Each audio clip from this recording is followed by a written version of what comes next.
Thank you very much, brother. Greetings, distinguished guests of Africa, as well as our guests from all across the globe. I hope you will have enjoyed, or you have all enjoyed your time here thus far. Before going any further, I would like to thank everyone involved in the establishment of this great event held in Dakar, Senegal, which is commonly known as Le Pays de Teranga, a country known for its hospitality. I am here to talk to you about regional cooperation in the fight against cybercrime. The digital trust can only be achieved by ensuring a digital literacy for Africa, or for an Africa that is waiting to be transformed into a digital continent and become the nutrient of our expectations. Well, brothers and sisters, as hope all by itself is not a plan, adding action to that very hope will be part of what wisdom keeps teaching us to begin with. On regional and international cooperation from a security angle. Security and stability, when intertwined, are like guarantee or insurance. Likewise, security and justice do go hand in hand. Therefore, the reason why biometrics, DNA, and other forms of digitalizing records, or the usage of tracking devices in the digital world is very important. Well, that said,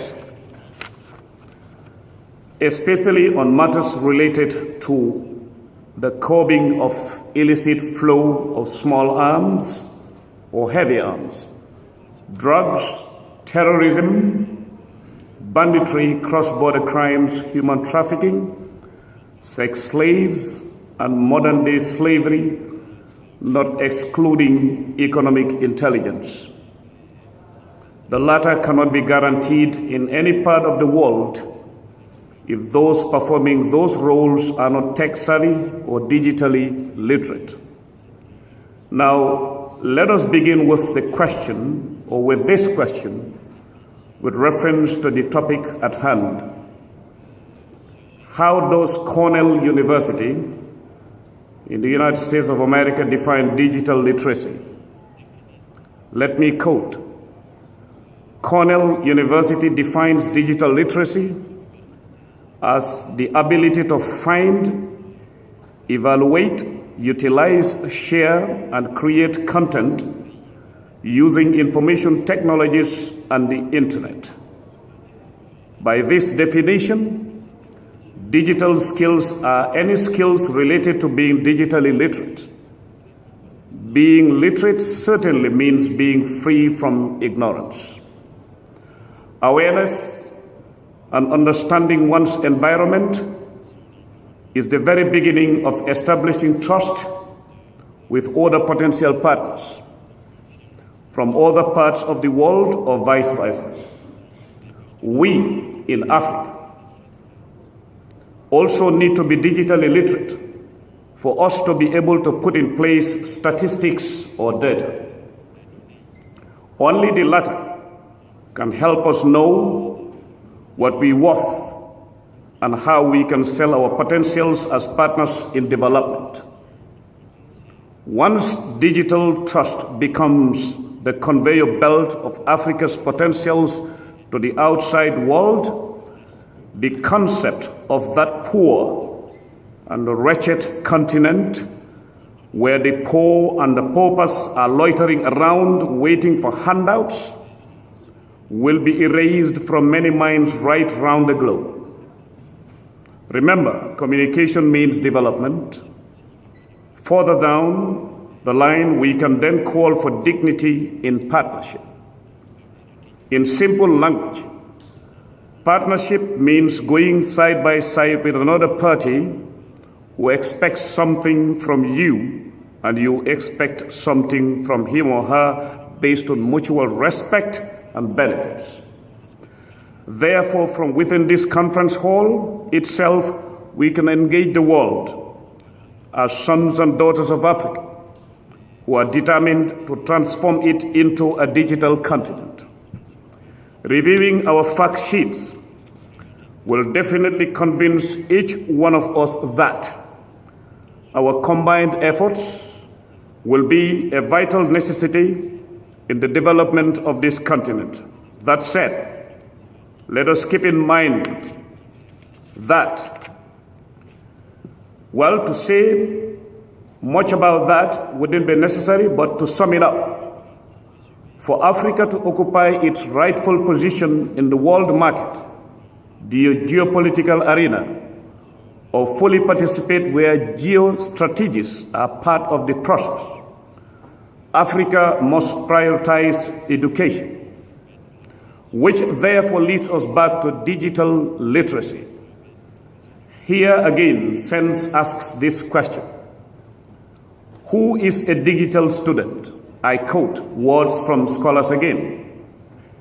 A digital student is refined and enhanced by the findings of a study which includes both the active role of technology in their lives and also the students' need at an independent level to control their environment. Now one can see the need to be digitally literate because without that, the party in question at an independent level will not control their environment. In light of the aforesaid, a vital part of this change will be digital trust. As Africa continues to develop, there will be organizations and enterprises that are created. For these enterprises to reach their desired success, they must ensure and realize the significance of digital trust. Now, some might ask, what is digital trust? Digital trust, where the definition is simplified, means the confidence that consumers have that a company will keep their personal data secure.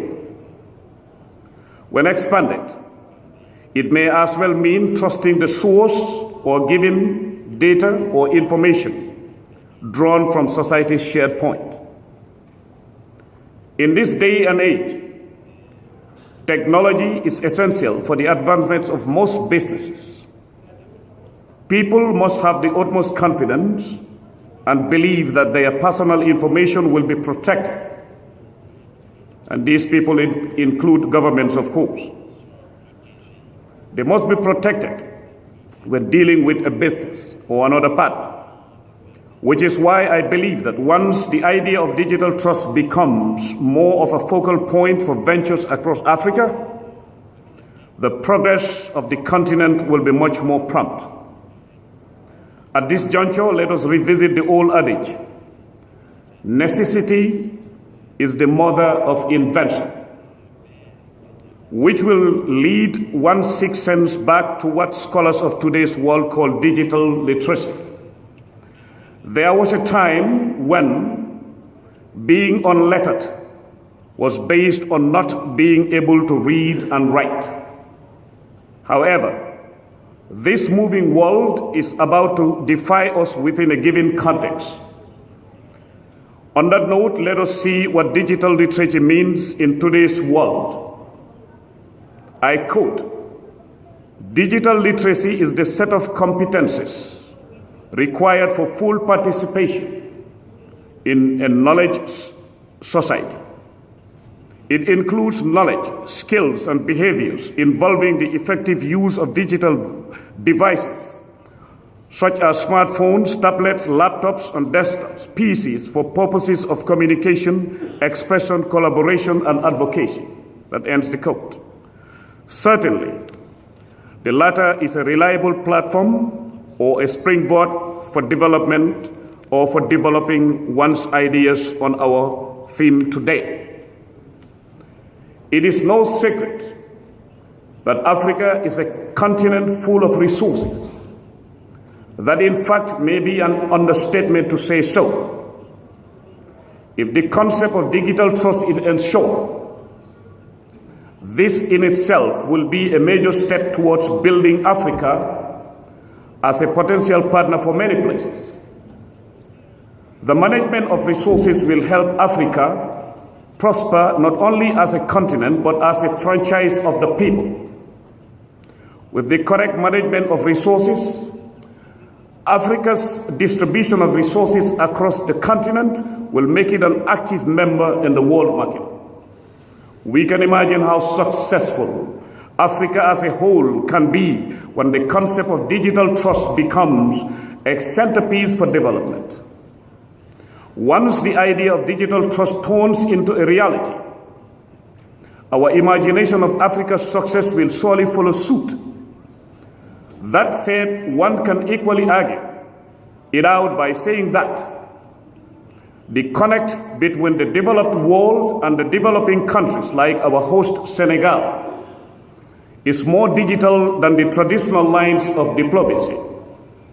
Diplomacy in itself derives every bit of its meaning from communication. Indeed, communication in today's world is more digital than anything else. On the latter, one can as well, or it can as well be conceptualized as a web of activities within a given structure. The structure where all players expect a win-win instead of playing a zero-sum game. Finally, ladies and gentlemen, brothers and sisters, I traveled all the way from the United States of America happily and excited to rejoin my continent, Africa. Distinguished guests and dignitaries present here with me, please accept the assurances of my highest considerations. Thank you.